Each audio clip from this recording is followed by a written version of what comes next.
Bonjour à toutes et à tous et bienvenue dans le récap de la 3e semaine de LCK. Quelques changements de roster ont été effectués au cours de cette semaine, en particulier chez les Freddy Brion. Raptor a pris la place d'Umti dans la jungle pour le match des Lanternes Rouges face au Hanwha Life Esports. Bien qu'ils réussissent à remporter la première game, ils ne concrétisent pas l'essai et permettent aux HLE de scorer leur première victoire en BO. Les Bros tentent une nouvelle formule face au Leaf Sandbox avec un duo top jungle Sword-Umti qui n'a malheureusement pas été concluant.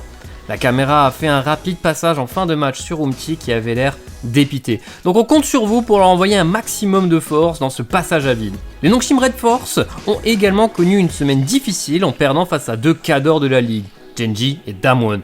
D'ailleurs, ils ont tous les deux assuré une belle semaine en 2-0, tout comme les Leaf Sandbox qui continuent sur leur bonne lancée en faisant notamment tomber les DRX en début de semaine. L'équipe de Deft finit même cette semaine en 0-2 après leur défaite dans le match de la semaine face à T1. Mais les T1 sont également tombés après une série de 24 BO invaincus en LCK. Ce sont les Kwangdong Freaks qui mettent un terme à la plus longue série d'invincibilité de l'histoire de la Ligue des Rois.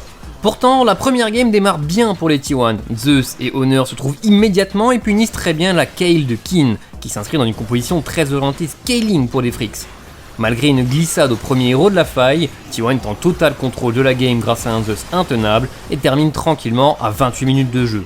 Mais les affaires se corsent à partir de la game 2 avec l'arrivée du pic le plus important de ce BO, Seraphine.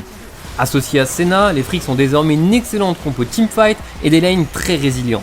Les premiers essais de T1 ne feront pas mouche et dans cette situation, le scaling va parler en la faveur d'une égalisation. T1 pensait se protéger avec un ban Senna, mais la Serachan a bien fait son retour au Game 3, cette fois-ci associée avec une hache Mandat Impérial. Les Freaks sont à nouveau un meilleur teamfight et malgré les fulgurances d'Honneur, ils restent studieux et patients, enchaînant les dragons et les barons jusqu'à asséner le coup fatal aux champions de LCK.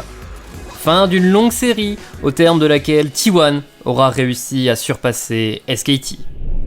Place à notre MVP de la semaine désormais, il s'agit d'un midlaner de renom et ancien champion du monde, Showmaker.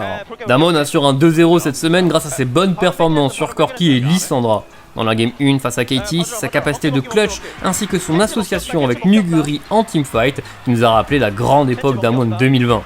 Il a également déclaré en interview qu'ils allaient travailler pour développer un style de jeu plus agressif dans les prochaines semaines.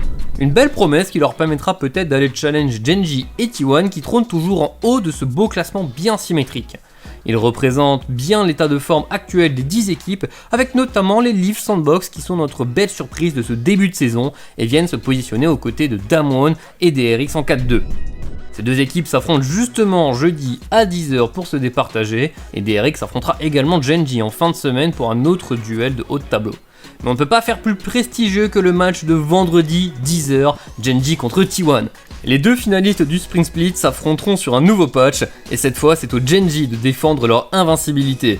Cette fois, l'équipe de Chovy arrive plus solide sur le papier. Cette fois, l'empereur parviendra peut-être à faire tomber The Unkillable Demon King.